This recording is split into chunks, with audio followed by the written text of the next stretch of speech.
10월 9일 오늘의 말씀은 역대하 21장 2절에서 20절입니다. 여호사밧의 아들 여호람의 아우들 아사랴와 여이엘과 스가랴와 아사랴와 미가엘과 스바랴는 다 유다왕 여호사밧의 아들들이라. 그의 아버지가 그들에게는 은금과 보물과 유다 견고한 성읍들을 선물로 후히 주었고, 요람은 장자이므로 왕위를 주었더니, 요람이 그의 아버지의 왕국을 다스리게 되어 세력을 얻은 후에 그의 모든 아우들과 이스라엘 방백들 중 몇 사람을 칼로 죽였더라. 요람이 왕위에 오를 때에 나이가 32세라. 예루살렘에서 8년 동안 다스리니라. 그가 이스라엘 왕들의 길로 행하여 아합의 집과 같이 하였으니 이는 아합의 딸이 그의 아내가 되었음이라.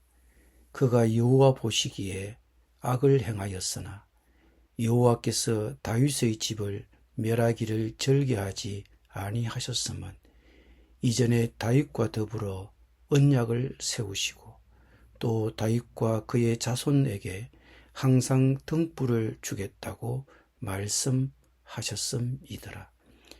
요람 때에 에돔이 배반하여 유다의 지배하에서 벗어나 자기 위에 왕을 세우므로 요람이 지휘관들과 모든 병거를 거느리고 출정하였더니 밤에 일어나서 자기를 애워싼 에돔 사람과 그 병거의 지휘관들을 쳤더라.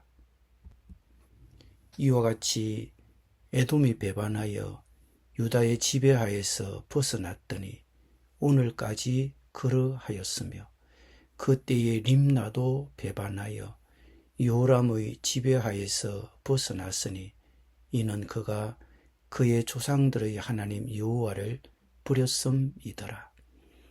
요람이 또 유다 여러 산에 산당을 세워 예루살렘 주민으로 음행하게 하고 또 유다를 미혹하게 하였으므로 선지자 엘리야가 요람에게 글을 보내어 이르되 왕의 조상 다윗의 하나님 여호와께서 이같이 말씀하시기를 네가 네 아비 여호사밧의 길과 유다왕 아사의 길로 행하지 아니하고 오직 이스라엘 왕들의 길로 행하여 유다와 예루살렘 주민들이 음행하게 하기를 아합의 집이 음행하듯 하며 또 네 아버지 집에서 너보다 착한 아우들을 죽였으니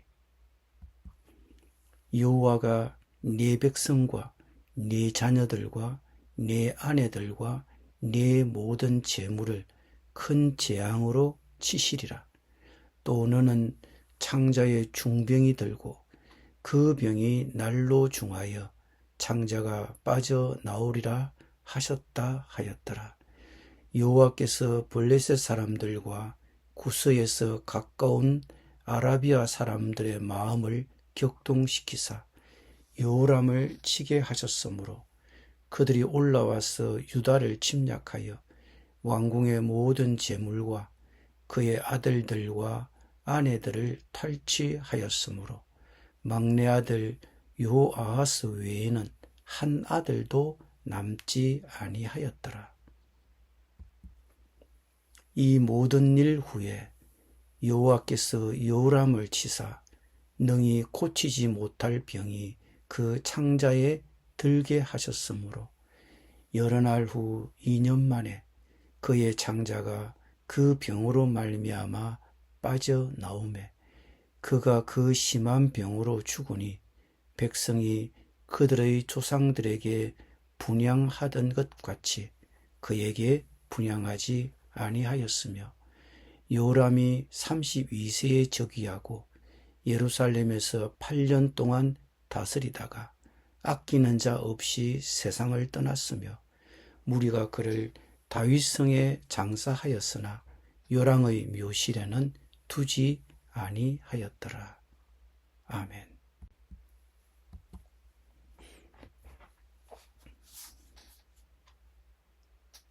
여호사밧의 뒤를 이어 그의 아들 여호람이 유다 왕위에 올랐습니다. 이와 유사한 기록이 열왕기하 8장에 나옵니다. 여호사밧은 그의 다른 아들들에게 유다의 울타리 안에 있는 다른 성읍들을 주었는데 그것은 그의 아들들을 수도에서 멀리 떨어진 왕국 전역에 배치하여 그의 뒤를 이을 아들 여호람에게 위협이 되지 않도록 하기 위함이었습니다. 여호람은 32세에 왕이 되었지만 몇 년 동안 아버지와 공동 섭정을 했습니다. 그는 8년간 유다를 통치했습니다. 그는 이스라엘의 악한 왕 아합과 그의 아내 이세벨의 딸인 아달랴와 결혼했습니다. 여호람도 그의 아내 아달랴를 따라 우상 숭배자가 되었습니다. 왕위에 오른 후 그가 처음으로 한 일 중에 하나는 모든 형제와 그 땅의 몇몇 방백들을 죽이는 것이었는데 그것은 아마도 그의 잠재적인 정치적 경쟁자들을 제거하기 위한 것이라고 봅니다. 7절은 하나님께서 다윗에게 그의 후손들이 왕위에 계속 오르게 하겠다는 약속 때문에 심판을 보류하셨다는 것을 암시합니다. 이는 여호람의 악함이 그러한 심판을 정당화할 만큼 컸다는 것을 의미합니다. 당시 유다의 지배를 받고 있던 에돔과 림나가 반란을 일으켰습니다. 에돔 사람들은 에스의 후손이자 오랫동안 이스라엘의 원수였습니다. 림나는 이전에 가나안 사람들의 성읍이었으나 요수아가 함락시켜 아론의 후손에게 분배하였습니다. 이 지역은 유다의 지배를 받았지만 유다의 약점을 감지하고 스스로 해방할 기회를 포착한 것 같습니다. 여호람은 아버지가 이루어 놓은 계획을 무너뜨리기 위해 두 가지 구체적인 일을 행합니다. 먼저 그는 유다의 산당을 다시 세우고 유다 백성들에게 음행을 강요했습니다. 즉 우상을 쫓도록 한 것입니다. 12절에 선지자 엘리야가 여호람 왕에게 글을 보내왔다고 기록합니다. 열왕기하 기록이 연대순으로 기록되었다면 엘리야는 여호사밧 통치 기간 중에 해오리 바람으로 하늘로 들려 올라갔을 것입니다. 그렇다면 엘리야의 메시지는 그보다 먼저 기록되어 아버지가 죽은 후에 그의 아들 여호람에게 전달되었을 가능성이 있습니다. 그러나 열왕기하의 장들이 연대순이 아닐 가능성도 있는데 성경 기록에서는 종종 그런 경우가 있습니다. 그렇다면 이 메시지를 기록한 것은 엘리야가 성천하기 전 마지막으로 한 일이 될 것입니다.